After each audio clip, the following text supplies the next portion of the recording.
Hello guys, good morning, good morning. Kararating ko lang, galing ako ng Landers, nakipila na naman. This is my food for today.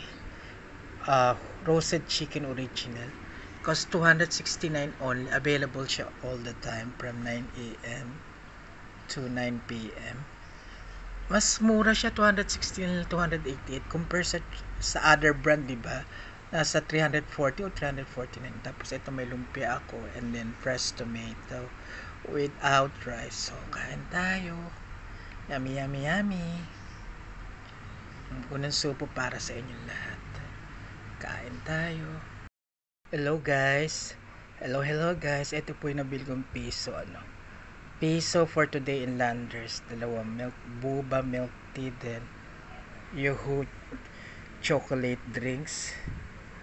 Ayan. Ito yung piso sale. Balik 4 lang sila. Bukas chocolate yata. Tsaka yung parang choco chips. Ayan. At bumili rin ako nitong baguette. Artisan baguette.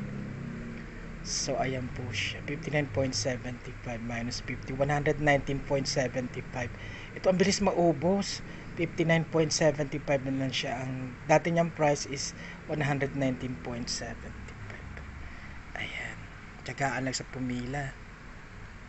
Ayan. Ayan. Kain tayo. At least meron ko nang naiipon para sa pamasko. Kain tayo. Hello guys. Papalitan naman tayo ng $20. Ayan.